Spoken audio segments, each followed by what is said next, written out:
Hey guys, welcome back to my channel. I hope you are enjoying my video. Parts होगा। पहला part reasoning, इसमें 15 questions 15 marks का। Second part general awareness, 15 questions 15 marks का। Third part language test, जहाँ पे English और Hindi language का test होगा। नंबर ऑफ क्वेश्चंस रहेगा 30, मार्क्स 30। उसमें से इंग्लिश रहेगा 15, हिंदी रहेगा 15। एंड द लास्ट जो सबसे इंपॉर्टेंट है, जो कि सब्जेक्ट नॉलेज, क्योंकि इसमें मैक्सिमम मार्क्स है 60 मार्क्स, और इसमें 60 क्वेश्चंस रहेंगे। और ये सब्जेक्ट नॉलेज जो है, ये आपका 3 सब्जेक्ट्स के ऊपर डिपेंड रहेगा, केमिस्ट्री, बायोलॉजी एंड फिजिक्स। तो हम लोग को जो भी क्वेश्चन सॉल्व करना है, वो केमिस्ट्री, बायोलॉजी और फिजिक्स के प्रैक्टिकल से रिलेटेड जो भी क्वेश्चंस होंगे उसको सॉल्व करेंगे। और उसके साथ साथ कुछ सब्जेक्ट्स का टॉपिक्स भी, जैसे आपका केमिस्ट्री में कुछ टॉपिक्स, जैसे आपका 9, 10, 11, 12 में कुछ कुछ टॉपिक्स जो कि प्रैक्टिकल से रिलेटेड है, वैसे बायोलॉजी या फिर फिजिक्स का जो प्रैक्टिकल से रिलेटेड टॉपिक्स है उसको भी डिस्कस करेंगे। तो चलिए स्टार्ट करते हैं। स्टार्ट करने से पहले जो जो मेरा चैनल सब्सक्राइब नहीं किए हैं, तो प्लीज़ इसको सब्सक्राइब कर लीजिए, क्योंकि इसमें पूरा फुल कोर्स चलने वाला है, तो ये इससे आप लोगों को फ़ायदा होगा। तो आज का टॉपिक है मिक्सचर्स, जो कि क्लास 9 से रिलेटेड है, और ये बहुत ही इंपॉर्टेंट है क्योंकि इससे रिलेटेड बहुत सारे प्रैक्टिकल्स भी हैं। तो मिक्सचर्स को हम लोग 2 भाग में डिवाइड कर सकते हैं। एक होता है होमोजेनस, एक होता है हेट्रोजेनस। इसमें जो भी कंटेंट्स रहेंगे वो सिंगल फेज में रहेंगे, मीन्स इसमें आप कोई एक चीज़ को देख सकते हैं। फॉर एग्जांपल, आपने शुगर को डिज़ोल्व किया वाटर में, तो उसके बाद जो भी आपको दिखेगा वो होगा शुगर सॉल्यूशन, और उस सॉल्यूशन में आपको शुगर पार्टिकल्स नहीं दिखेगा, मतलब वहाँ पे सिर्फ एक ही फेज होगा। लेकिन हेट्रोजेनस में क्या होगा, वो 2 या 2 से ज़्यादा फेजेस हो सकता है। मतलब यहाँ पे जैसे आपने मिट्टी को पानी में डाल दिया, तो उसके बाद जब मिट्टी जब पानी में घुल जाएगा तो आपको मिट्टी का कुछ पार्टिकल्स भी दिखेगा। तो ये क्या है, ये यहाँ पे 2 फेज में दिख रहा है। एक आपका सॉलिड फेज में भी दिख रहा है और ये आपका लिक्विड फेज में भी दिख रहा है। सॉलिड फेज में कौन है, जो मिट्टी का पार्टिकल्स, वो सॉलिड फेज में। और लिक्विड फेज में कौन है, वाटर। मतलब यहाँ पे 2 या 2 से ज़्यादा फेजेस हो सकता है, बट जो होमोजेनस मिक्सचर्स है उसमें एक ही फेज होगा। नेक्स्ट है यूनिफॉर्म कंपोजिशन। मतलब इसमें क्या होगा कि इसमें पूरा चीज़ कंप्लीटली डिजॉल्व होगा। पूरा नमक, सपोज आप नमक ले रहे हैं या फिर चीनी ले रहे हैं, अगर आप उसको पानी में डिजॉल्व करते हैं तो वो कंप्लीटली डिजॉल्व हो जाएगा। ऐसा नहीं है कि आप ऊपर से एक चम्मच पियेंगे या फिर ऊपर से अगर एक चम्मच आप टेस्ट करते हैं तो उसका टेस्ट अलग होगा, और अगर नीचे से आप कुछ अगर एक चम्मच निकालते हैं सॉल्यूशन को तो उसका टेस्ट अलग होगा। ऐसा नहीं है, पूरा जो सॉल्यूशन होगा उसका जो टेस्ट होगा वो सेम रहेगा। लेकिन हेट्रोजेनस में क्या होगा कि यूनिफॉर्म कंपोजिशन नहीं होता है, मतलब इसका जो लेयर्स के ऊपर डिपेंड करता है। जैसे आप बॉटम में देखिएगा, नीचे में तो आपका कंपोजिशन ज़्यादा दिखेगा, ऊपर में क्या होगा, आपका कंपोजिशन कम दिखेगा। फॉर एग्जाम्पल, अगर आप मिट्टी को पानी में डिजॉल्व करते हैं तो कुछ देर बाद आपको लगेगा कि मिट्टी जो है नीचे बैठ गया है। जो नीचे बैठ गया मतलब क्या, जो नीचे का लेयर में मिट्टी का कंपोजिशन ज़्यादा है, और ऊपर का जो लेयर होगा, पानी मिट्टी के ऊपर का जो लेयर होगा, उसमें क्या होगा कि आपका उसमें मिट्टी का पार्टिकल्स बहुत ही कम दिखेगा। मतलब यहाँ पे कोई यूनिफॉर्म कंपोजिशन नहीं है। एग्जाम्पल हो गया आपका शुगर एंड वाटर। जब आप नमक को पानी में डिजॉल्व करते हैं तो उस टाइप का सॉल्यूशन को हम लोग बोलेंगे होमोजेनस सॉल्यूशन। और अगर आप सैंड को डिजॉल्व करते हैं वाटर में तो उस टाइप का सॉल्यूशन को हम लोग क्या बोलेंगे, हेट्रोजेनस सॉल्यूशन या फिर हेट्रोजेनस मिक्सचर्स। जबकि हम लोग यहाँ पे मिक्सचर्स की बात कर रहे हैं, तो हम यहाँ पे हम लोग मिक्सचर्स के बारे में बोलेंगे। मीन्स इसको हम लोग बोल सकते हैं होमोजेनस मिक्सचर और हेट्रोजेनस मिक्सचर। अब ये होमोजेनस और हेट्रोजेनस मिक्सचर्स को सेपरेट भी करना जरूरी है, क्योंकि बहुत टाइम ऐसे हो जाता है कि हम लोग गलती से बहुत कुछ सब्सटेंस आपस में मिक्स हो जाता है।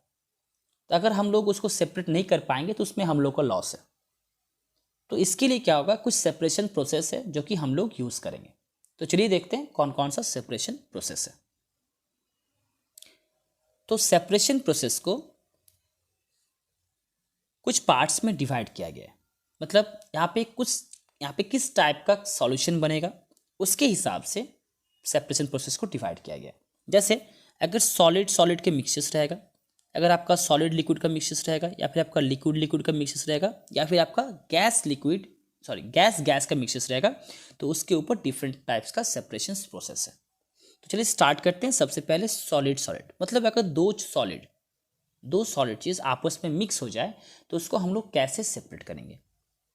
तो उसके लिए हम लोग यूज़ कर सकते हैं सब्लिमेशन प्रोसेस। अब ये होता क्या है, ये एक ऐसा प्रोसेस है जहाँ पे कोई भी लिक्विड स्टेट नहीं होता है। जैसे कपूर क्या है कि जब इसको जलाएंगे तो वो सॉलिड से सीधा गैस स्टेट में कन्वर्ट हो जाता है। तो by the help of sublimation process we are able to separate solid solid mixtures. इसके मदद से हम लोग सॉलिड सॉलिड मिक्सचर्स को सेपरेट कर सकते हैं। जैसे एग्जांपल हो गया कैम्फोर फ्रॉम सॉल्ट, कपूर और अगर नमक का अगर आप मिक्सचर्स बना लेते हैं, अगर दोनों अगर गलती से आपसे मिक्स हो जाता है तो उसको आप bye the help of sublimation process आप उसको सेपरेट कर सकते हैं। नेक्स्ट है आयरन फिलिंग्स फ्रॉम सैंड। कुछ आयरन का टुकड़ा या फिर बोल सकते हैं कुछ आयरन का कील नेल्स अगर गलती से बालू में मिक्स हो जाए और आप चाहते हैं कि उसको सेपरेट करें, आयरन नेल्स को आप बालू से सेपरेट करना चाहते हैं, तो उसके लिए क्या होगा कि उसके लिए हम लोग को एक मैग्नेट का जरूरत पड़ेगा। तो दो सॉलिड, यहाँ पे आयरन फिलिंग्स भी सॉलिड है और आपका सैंड भी सॉलिड है, तो ये दोनों अगर आपस में मिक्स हो जाता है तो इसको हम लोग सेपरेट कर सकते हैं by the help of magnet. Next है आपका हैंड पिकिंग। इसका यूज़ करते हैं फॉर सेपरेशन ऑफ सब्सटेंसेस, जैसे स्टोन फ्रॉम राइस। चावल में कोई अगर कंकड़ होगा तो उसको हम लोग सेपरेट कर सकते हैं by the help of hand picking methods. Next है आपका सीविंग, जिसको हम लोग बोलते हैं चालने के लिए। Separation of small stones from sand.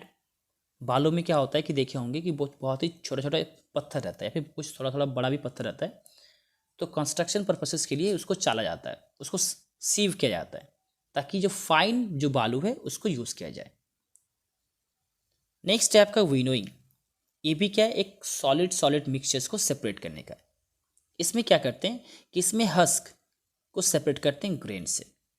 Grains का जो कवर होता है, जो आउटर कवरिंग, जैसे धान में जो कवरिंग होता है, उस कवरिंग को हटाने के बाद हम लोग क्या मिलता है, चावल मिलता है। तो ये जो कवरिंग जो है इसको हटाने के लिए विनोइंग प्रोसेस का जरूरत पड़ता है। तो सॉलिड सॉलिड मिक्सचर्स को हम लोग sublimation, magnetic separation, hand picking, sieving और विनोइंग से सेपरेट कर सकते हैं। नेक्स्ट है आपका सॉलिड लिक्विड मिक्सचर्स। अगर सॉलिड लिक्विड का मिक्सचर्स होगा तो उसको हम लोग कैसे सेपरेट करेंगे। तो चलिए देखते हैं।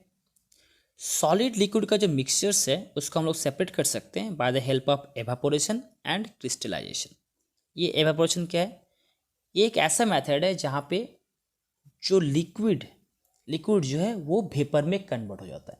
तो सपोज आपने नमक को पानी में डिसॉल्व किया तो कौन सा सॉल्यूशन बना, होमोजेनस सॉल्यूशन। अब वो होमोजेनस सॉल्यूशन से आप चाहते हैं कि नमक को सेपरेट करना, तो उसके लिए क्या करना पड़ेगा, जो सॉल्यूशन है उसको बॉयल कीजिए, उसको एवापोरेट कीजिए। तो पूरा कंप्लीट एवापोरेशन के बाद जो भी आपका नीचे बच जाएगा वो आपका हो जाएगा सॉल्ट, वो आपका नमक बच जाएगा। तो इसका हम लोग यूज़ करते हैं for separation of salt from sea water. समुद्र के पानी से नमक बनाने के लिए इसको हम लोग यूज़ करते हैं। And next is crystallization. तो क्रिस्टलाइजेशन प्रोसेस भी जो है ये आपका सॉलिड लिक्विड मिक्सचर्स को सेपरेट करने के लिए। तो इसमें भी क्या होता है, इसमें भी सेम हम लोग एवापोरेशन प्रोसेस को ही यूज़ करते हैं। क्रिस्टलाइजेशन में होता क्या है कि क्रिस्टल बन जाता है, तो ये जो प्रोसेस है इसमें भी हम लोग एवापोरेशन प्रोसेस को ही यूज़ करते हैं। नेक्स्ट है लिक्विड लिक्विड मिक्सचर्स। तो लिक्विड मिक्सचर्स को हम लोग सेपरेट करते हैं by the help of distillation, decantation, chromatography and fractional distillation. Distillation क्या है, डिस्टिलेशन में आपका दो चीज़ एक साथ होता है, एवापोरेशन एंड कंडेंसेशन। जो आपका वेपर एवापोरेट हो गया उसको फिर कंडेंस करके वाटर में कन्वर्ट किया जाता है। तो इसके चलते क्या होता है, आप सिर्फ वाटर नहीं, आप बोल सकते हैं कि कोई भी लिक्विड्स। तो यहाँ पर डिस्टिलेशन में दो प्रोसेस को हम लोग इन्वॉल्व करते हैं, एक है एवापोरेशन प्रोसेस और एक कंडेंसेशन प्रोसेस। नेक्स्ट है आपका डिकेंटेशन। डिकेंटेशन का आप एग्जांपल ले सकते हैं कि सपोज आप चावल को पानी में धो रहे हैं, तो क्या करते हैं कि हम लोग थोड़ा सा बर्तन को थोड़ा सा टेढ़ा कर देते हैं ताकि पानी निकल जाए और चावल जो है उस बर्तन में रह जाए। तो उसी प्रोसेस को हम लोग बोलते हैं डिकेंटेशन। नेक्स्ट है क्रोमेटोग्राफी। आप लोग नाम भी सुने होंगे क्रोमेटोग्राफी। क्रोमो मतलब क्या होता है, क्रोमा मतलब कलर। तो लिक्विड्स में जो भी कलर्स होते हैं या फिर जो लिक्विड कलर्स होते हैं उसको सेपरेट करने के लिए हम लोग क्रोमेटोग्राफी टेक्निक का यूज़ करते हैं। और नेक्स्ट है आपको फ्रैक्शनल डिस्टिलेशन। नेक्स्ट है फ्रैक्शनल डिस्टिलेशन। ये फ्रैक्शनल डिस्टिलेशन का हम लोग यूज़ करते हैं to separate the mixtures of several liquids. For example petroleum से हम लोग पेट्रोल, डीजल, गैसोलीन को सेपरेट कर पाते हैं। So by the help of this method, by the help of fractional distillation method हम लोग पेट्रोलियम से पेट्रोल, डीजल, गैसोलीन, कैरोसिन को सेपरेट कर पाते हैं। नेक्स्ट आपका गैस गैस मिक्सचर्स। अगर दो गैस का मिक्सचर्स है तो उसमें से हम लोग कैसे गैस को सेपरेट कर पाएंगे, चलिए अब वो देखते हैं। गैस गैस मिक्सचर्स मीन्स जब दो गैस आपस में मिक्स हो जाएगा तो इसको हम लोग कैसे सेपरेट करेंगे, तो इसको हम लोग फ्रैक्शनल डिस्टिलेशन मेथड से सेपरेट करेंगे। बट उससे पहले गैस को लिक्विड में कन्वर्ट करना जरूरी है, क्योंकि अगर गैस को लिक्विड में कन्वर्ट नहीं करेंगे तो हम लोग इसको सेपरेट नहीं कर पाएंगे। तो हम लोग जानते हैं कि सपोज एक एग्जांपल ले लेते हैं, एयर। एयर में क्या है, आपका बहुत सारा गैस है, लाइक नाइट्रोजन है, कार्बन डाइऑक्साइड है, ऑक्सीजन है। तो अगर आप चाहते हैं कि उसमें से सिर्फ नाइट्रोजन या फिर ऑक्सीजन या फिर कार्बन डाइऑक्साइड को हम सेपरेट करना चाहते हैं, या फिर आप उसमें से आप नाइट्रोजन को सेपरेट करना चाहते हैं, तो सबसे पहले क्या करना होगा कि नाइट्रोजन गैस को या फिर पूरा जो एयर है उसको लिक्विड में कन्वर्ट कर दीजिए। तो इसको लिक्विड फॉर्म में कैसे कन्वर्ट करेंगे, तो सिंपली टेम्परेचर को कम कर देना है और प्रेशर को बढ़ा देना है। तो अगर हम लोग टेम्परेचर को कम कर दें और अगर प्रेशर को बढ़ा दें तो हम लोग गैस को लिक्विड स्टेट में कन्वर्ट कर सकते हैं, और उसके बाद लिक्विड को हम लोग फ्रैक्शनल डिस्टिलेशन करेंगे। तो फ्रैक्शनल डिस्टिलेशन से क्या होगा कि according to their boiling point, उसके बॉइलिंग पॉइंट के हिसाब से जो भी आपका लिक्विड्स, जो भी गैस लिक्विड के फॉर्म पे हैं वो सेपरेट हो जाएंगे। तो इसके मदद से, फ्रैक्शनल डिस्टिलेशन की मदद से हम लोग गैस को भी सेपरेट कर पाएंगे।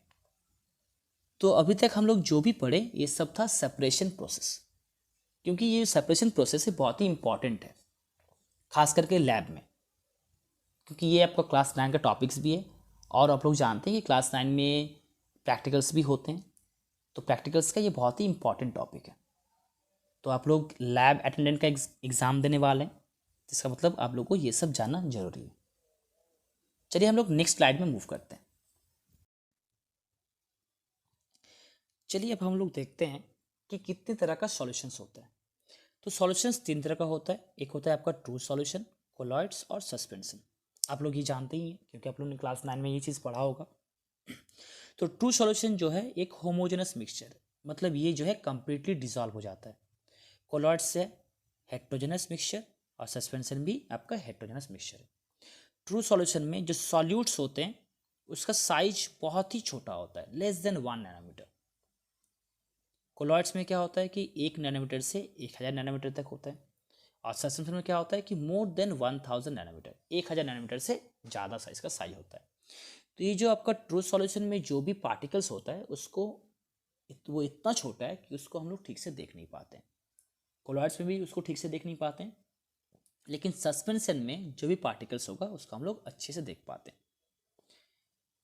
ट्रू सॉल्यूशन को अगर हम लोग फिल्टर पेपर से पास करना चाहते हैं तो आसानी से पास हो जाएगा। क्यों? क्योंकि इतना छोटा है कि फिल्टर पेपर से भी वो पास हो जाएगा। कोलॉइड्स भी क्या होगा कि फिल्टर पेपर से पास हो जाएगा, लेकिन सस्पेंशन जो पार्टिकल्स होंगे वो आपका फिल्टर पेपर से पास नहीं हो पाएगा। क्यों? क्योंकि जो साइज, यहाँ पे जो पार्टिकल्स का साइज है वो बहुत ही बड़ा है। ट्रू सॉल्यूशन जो है वो एक स्टेबल होता है, स्टेबल सॉल्यूशन। इसको आप थोड़ा देर के लिए रख भी दीजिएगा तो इसमें कोई प्रॉब्लम नहीं होगा, मतलब यहाँ पे नीचे में कोई डिपोजिशन नहीं होगा। कोलॉइड्स जो है ये भी स्टेबल है, लेकिन हाँ अगर आप इसको सेंट्रीफ्यूगेशन टेक्निक से सीखते हैं तो क्या होगा कि उसमें आपका ये सेपरेट हो सकता है या फिर ये अनस्टेबल हो सकता है। और सस्पेंशन जो है वो अनस्टेबल होता है, वो स्टेबल नहीं है। क्यों नहीं है? क्योंकि अगर थोड़ा देर के लिए इसको अगर छोड़ देंगे तो आपको दिखेगा कि नीचे में जो पार्टिकल्स होते हैं सस्पेंशन का, जो भी सस्पेंशन में जो भी पार्टिकल्स होते हैं वो क्या होगा, नीचे बैठ जाएगा। तो ये जो सॉल्यूशन है वो स्टेबल नहीं है। जैसे एग्जांपल हो गया शुगर एंड वाटर, ये हो गया ट्रू सॉल्यूशन का एग्जांपल। कोलॉइड्स का एग्जांपल क्या होगा आपका, मिल्क एंड फॉग। और सस्पेंशन का क्या एग्जांपल हो गया आपका, मडी वाटर। और एक बात, ट्रू सॉल्यूशन में लाइट का पाथ विजिबल नहीं होता है। मतलब अगर आप एक सॉल्यूशन ले लेते हैं, एक बीकर ले लेते हैं, और बीकर के एक छोर पे मतलब एक एंड पे अगर आप लाइट मारते हैं तो फिर क्या होगा कि उसमें लाइट का जो पाथ है आपको नहीं दिखेगा ट्रू सॉल्यूशन में। क्यों? क्योंकि यहाँ पे पाथ इसलिए नहीं दिखेगा क्योंकि यहाँ पे जो पार्टिकल्स का साइज जो है बहुत ही छोटा है, और इसके चलते क्या होगा कि वो लाइट को रिफ्लेक्ट नहीं कर पाएगा, और अगर लाइट को रिफ्लेक्ट नहीं कर पाएगा तो सॉल्यूशन के अंदर से हम लोग को लाइट का मूवमेंट नहीं पता चलेगा।